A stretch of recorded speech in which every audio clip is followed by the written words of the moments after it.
I knew I had crossed a line the moment Benjamin brushed his hand against mine in that empty conference room.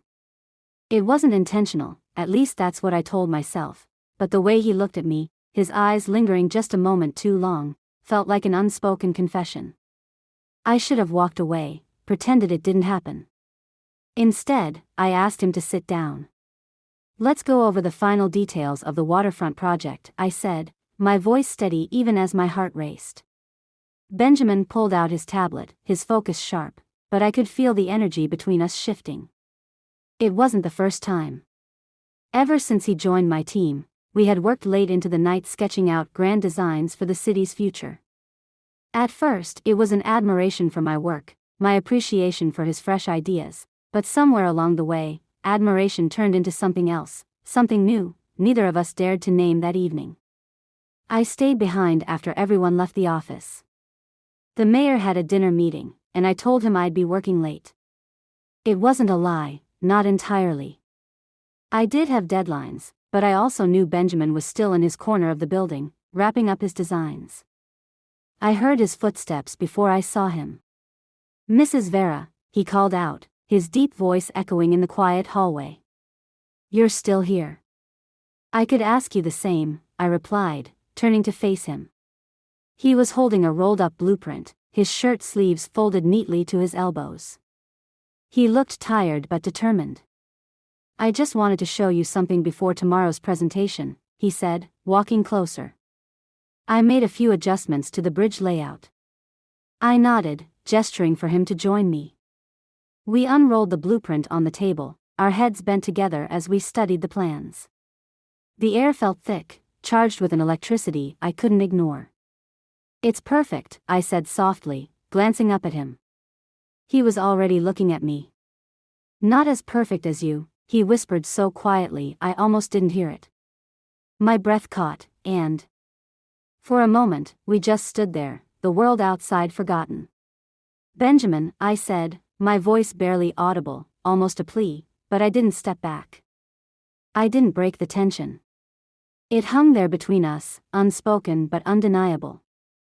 Your gaze didn't waver, and in that moment, the weight of everything, my marriage, my career, the expectations of a whole city, felt like a distant echo. "You make it so hard to focus, Mrs. Vera," he said, his lips curving into a small, nervous smile. "Every time I'm around you, Benjamin." "Stop." My words came out sharper than I intended, but it wasn't because I was angry. I was terrified of how much I wanted to hear him continue. I took a step back, needing to put some distance between us, but my hands were trembling. "I'm sorry," he said quickly, standing up straight, his face turning serious. "I shouldn't have said that. He paused, searching for the right words. "I admire you so much. You've built this incredible career, and you're everything I aspire to be. But sometimes," he stopped himself again, shaking his head. "I'm sorry."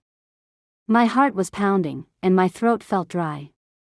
"Benjamin, you're young, and you're passionate about your work. That's good. That's why I trust you with this project, but this can't happen." I expected him to nod and step away, to agree and leave it at that.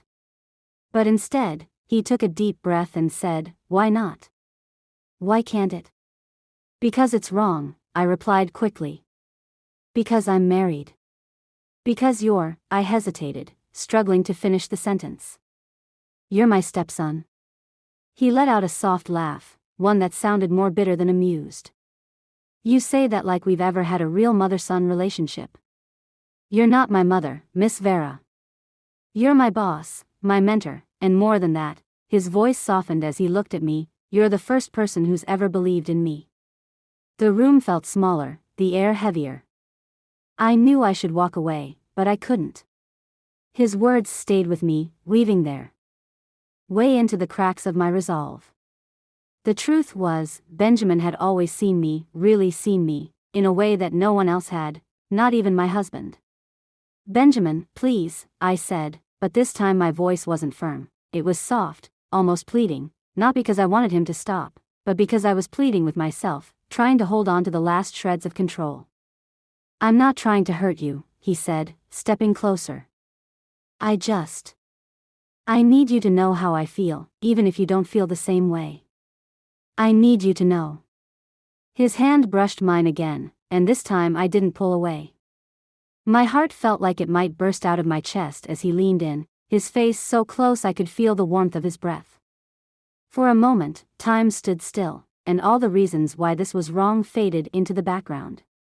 But then my phone buzzed on the table, breaking the spell. I stepped back, quickly turning away as I grabbed the phone. It was my husband calling to check in.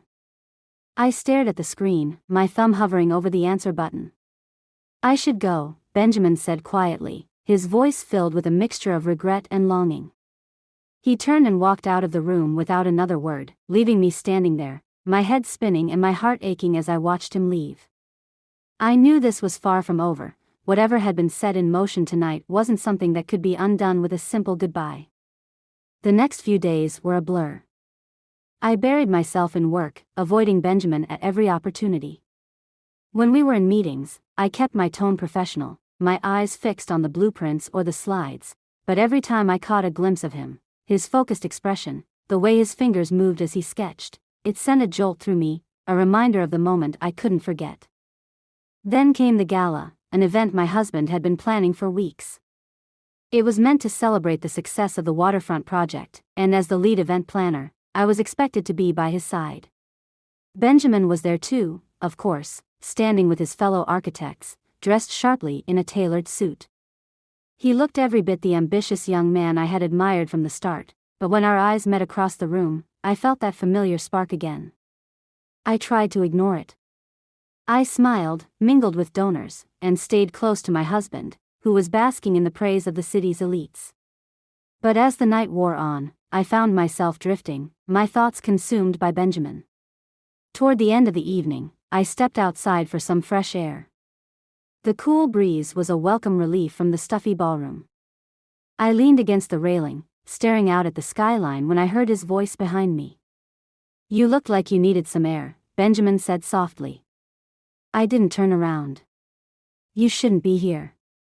"And yet, here I am," he replied, stepping closer. "I've tried to stay away, but it's impossible." "You know it is." I closed my eyes, willing myself to be stronger. "Benjamin, we can't keep doing this. It's not just about me, it's about my marriage, my reputation, and your future." He moved to stand beside me, his voice quiet but firm. "I don't care about any of that. I care about you." His words broke something in me. For so long, I had been everything to everyone, a wife, a planner, a symbol of success, but in that moment, I was just a woman standing next to a man who saw me for who I really was, and I wanted to hold on to that feeling even if it was fleeting. But deep down, I knew the truth: this wasn't sustainable. It wasn't right, and it wouldn't end well. I turned to face him, my heart heavy but resolute. "Benjamin, you're an incredible person. You have so much ahead of you, and I don't want to be the reason you lose focus. This, whatever this is, it has to stop." His expression faltered, but he nodded slowly. "I understand." "I hope you do," I said, my voice trembling. "Because if we keep going down this road, we destroy everything we've worked so hard to build." We stood there for a long moment, the weight of unspoken words hanging between us. Then, without another word, Benjamin turned and walked away, leaving me alone under the night sky. That night, as I lay in bed next to my husband, I made a promise to myself, would draw the line and stick to it, no matter how much it hurt. I would protect the life I had built and the people who depended on me. Advice for women: as women, we often wear many hats: wife, mother, professional, leader. In the process, it's easy to lose sight of our boundaries, our values, and what truly matters. Emotional connections can be powerful, but they can also cloud our judgment. Always take a step back and think about the long-term consequences of your actions.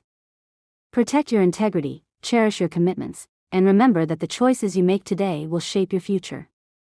Respect yourself enough to walk away from situations that could compromise your peace, your reputation, or your happiness. True strength lies in knowing when to say no.